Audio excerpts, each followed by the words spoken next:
ఈ మధ్య ముఖ్యమంత్రి గారి ప్రకటన రాష్ట్రంలో 4000 పాఠశాలల నుంచి మిగతా వాటిని మొత్తము మూసివేస్తామనే ప్రకటన చాలా ఆందోళన కలిగించే అంశం తల్లిదండ్రులకు, అదేవిధంగా ఉపాధ్యాయులకు. ఎండాకాలం అంతా కూడా పిల్లల్ని స్కూలుకు తీసుకురావాలని గ్రామ గ్రామాన తిరుగుతున్న కార్యకర్తలకు, తల్లిదండ్రులకు ఇదొక చాలా పెద్ద ఆందోళన విషయం. ముఖ్యంగా రాష్ట్రంలో ఆ 4000 స్కూళ్ళు కట్టిన తర్వాత వీటి సంగతి మాట్లాడాలి. ఆ 4000 స్కూళ్ళను మొదలు నిర్మించాలని ఈ సందర్భంగా కోరుతున్నాము.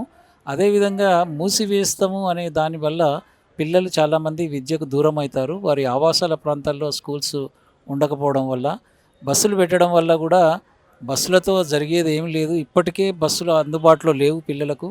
కాబట్టి డ్రాప్ అవుట్ అయ్యే ప్రమాదం ఉంది. ఈరోజు అంతర్జాతీయ బాలకార్మిక వ్యతిరేక దినోత్సవం. ఈ సందర్భంగా అందరూ బాలకార్మికులు అయ్యే ప్రమాదం ఉంటుంది బడులు అందుబాటులో లేకుంటే. ముఖ్యంగా ఆదిలాబాద్, గద్వాల్, వరంగల్, కొత్తగూడెం ఇటువంటి నారాయణపేట్ ఇటువంటి ప్రాంతాల్లో చాలా తక్కువ విద్యాభివృద్ధి ఉంది. కాబట్టి వెంటనే విద్యను అభివృద్ధి చేయడానికి ఏం చేయాలనేది ఆలోచించాలి. ఉన్న పాఠశాలలో మౌలిక వసతులు కల్పించాలి, మూసివేయడం కాదు. ఆల్రెడీ పిల్లలున్న పాఠశాలల్లో వసతులు మరియు బోధనేతర సిబ్బందిని కల్పించాల్సిన అవసరం ముఖ్యమంత్రి గారి మీద ఉంది. అదే విద్యాశాఖ మంత్రి గారు కూడా ముఖ్యమంత్రి గారి మీద ఈ బాధ్యత ఉంటుంది. ఇది చట్టబద్ధ బాధ్యతగా గుర్తించాలి. అదే విషయాన్ని మన దాంట్లో చెప్పాలంటే అది చాలా మంచి ప్రకటన. ఇక్కడ దాదాపుగా 10 సంవత్సరాలుగా తల్లిదండ్రులు, హైదరాబాద్ ప్రైవేట్ స్కూల్స్ అసోసియేషన్ తల్లిదండ్రులు చాలా చాలా తగాదా పెట్టుకుంటున్న గవర్నమెంట్స్తోని.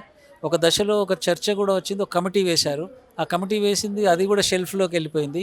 ఇప్పుడు ఈ ప్రభుత్వం వచ్చే ముందు కూడా ప్రైవేట్ స్కూళ్లను నియంత్రిస్తామన్నారు, అది కూడా చేయలేదు. తెలంగాణ విద్యా కమిషన్ కూడా ప్రైవేటు విద్య నియంత్రించాలని చెప్పి ఖచ్చితంగా చెప్పిండ్రు. కానీ ఈ ప్రభుత్వం వాటిని విస్మరించి తమిళనాడులో మొన్ననే వచ్చిన గవర్నమెంట్ వెంటనే ఆ నిర్ణయం తీసుకుంది.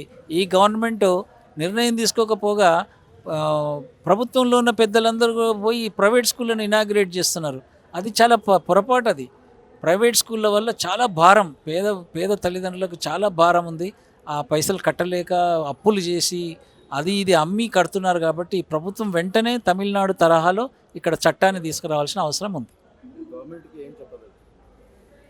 ముఖ్యంగా గవర్నమెంట్కు ఈ మూసివేసే ఆలోచనను విరమించుకోవాలి.